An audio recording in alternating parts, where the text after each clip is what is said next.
और वहीं उत्तर प्रदेश के दूसरे सबसे बड़े बुंदेलखंड एक्सप्रेसवे का लोकार्पण प्रधानमंत्री नरेंद्र मोदी 16 जुलाई को करने जा रही हैं। वैश्विक महामारी कोरोना के बावजूद 36 महीने के तय समय से पहले मात्र 28 महीने के रिकॉर्ड समय में करीब 296 किलोमीटर की लंबाई वाला ये एक्सप्रेसवे बुंदेलखंड के विकास की धुरी बनेगा। आपको बताएं कि 11 जुलाई को मुख्यमंत्री योगी आदित्यनाथ ने पीएम मोदी के आगमन की तैयारियों का जायजा भी लिया था, जहां वो जालौन पहुंचे थे। और सीएम योगी आदित्यनाथ ने जिन जिलों से ये एक्सप्रेसवे गुजरेगा वहां औद्योगिक क्लस्टर बनाने और डिफेंस कॉरिडोर का भी जिक्र किया। सरकार सभी एक्सप्रेसवेज की तरह बुंदेलखंड एक्सप्रेसवे के किनारे भी औद्योगिक गलियारा भी विकसित कर रही है, जहां पर food processing, milk processing, handloom आधारित यूनिट बड़े पैमाने पर रोजगार सृजन का आधार बनने जा रही है। तो बुंदेलखंड को अब विकास का एक्सप्रेसवे मिलेगा। और विकास का एक्सप्रेसवे इसलिए कह रहे हैं क्योंकि बड़ा एक्सप्रेसवे रहेगा और इसमें तमाम चीजें इसमें रखी जाएंगी। और आपको बताएं, उत्तर प्रदेश में विकास ने दोहरी रफ्तार पकड़ ली है। प्रदेश को अब एक और एक्सप्रेसवे की बड़ी सौगात मिलेगी, जिसमें प्रधानमंत्री नरेंद्र मोदी 16 जुलाई को बुंदेलखंड एक्सप्रेसवे का लोकार्पण करने के लिए पहुंचेंगे। तो बुंदेलखंड एक्सप्रेसवे का लोकार्पण प्रधानमंत्री नरेंद्र मोदी करेंगे। जालौन के गांव कैथेरी में एक्सप्रेसवे का लोकार्पण करेंगे पीएम मोदी 28 महीने में, क्योंकि जो तय समय सीमा थी वो 36 महीने की थी, लेकिन उससे काफी कम में 28 महीने में ही बनकर तैयार हुआ है बुंदेलखंड एक्सप्रेसवे।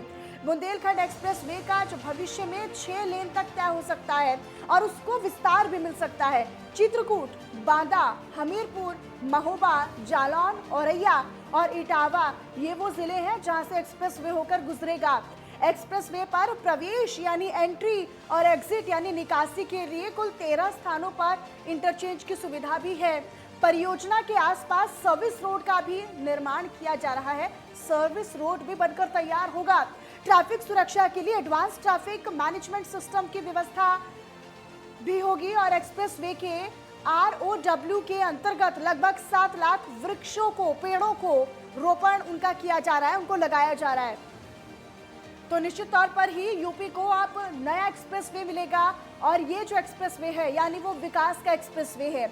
एक्सप्रेसवे के निर्माण के अंतर्गत 4 रेलवे ओवरब्रिज, 14 दीर्घ सेतु का निर्माण, 6 टोल प्लाजा, 7 रैंप प्लाजा, 293 लघु सेतु, 19 फ्लाईओवर, 224 अंडरपास का निर्माण किया जाएगा। अब ये सोचिए आप कि कितना बड़ा विस्तार इस एक्सप्रेसवे का होगा। बुंदेलखंड एक्सप्रेसवे जो कि कई जिलों से होकर भी गुजरेगा, निश्चित तौर पर एक रोजगार सृजन एक्सप्रेसवे है। विस्तार इससे मिलेगा और उत्तर प्रदेश की जो विकास में महत्वपूर्ण भूमिका ये बुंदेलखंड एक्सप्रेसवे भी निभाएगा। और इसलिए हम ये कह रहे हैं कि ये मात्र एक एक्सप्रेसवे नहीं है, बल्कि ये विकास का एक्सप्रेसवे है। एक्सप्रेसवे परियोजना के 6 पैकेजों के बिल्डरों का चयन हुआ है और ई टेंडरिंग से ये जो चयन है वो किया गया है बिल्डर्स का।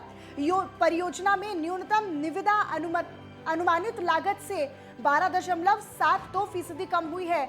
यूपीडा को लगभग 1132 करोड़ का फायदा हुआ है। अब ये देखिए, किफायती, फायदेमंद और लाभदायक ये जो एक्सप्रेसवे है वो इसीलिए क्योंकि एक बहुत बड़े विकास का माध्यम, एक बहुत बड़े विकास का और विस्तार का जो जरिया है वो बुंदेलखंड एक्सप्रेसवे बनेगा। प्रदेश को एक और नया सबसे विस्तारित एक्सप्रेसवे मिलने जा रहा है, जिसका उद्घाटन और जिसकी जो सौगात है वो प्रधानमंत्री नरेंद्र मोदी 16 जुलाई को लोगों को देने जा रही हैं। मित्रों, बुंदेलखंड के विकास की धुरी बनने जा रही है बुंदेलखंड एक्सप्रेसवे। आदरणीय प्रधानमंत्री जी ने फरवरी 2020 में इस एक्सप्रेसवे का आधारशिला रखी थी।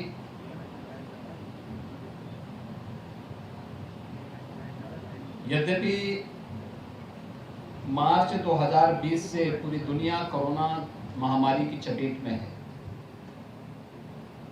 बावजूद इसके उत्तर प्रदेश सरकार ने एक समय सीमा से पहले लगभग 300 किलोमीटर लंबी, यानी 296 कुछ किलोमीटर की पूरा एक्सप्रेसवे है। और अगर इसमें अन्य जो सुविधाएं हैं उन सभी को देख लिया जाए तो 300 किलोमीटर लंबा इस एक्सप्रेसवे को हम लोग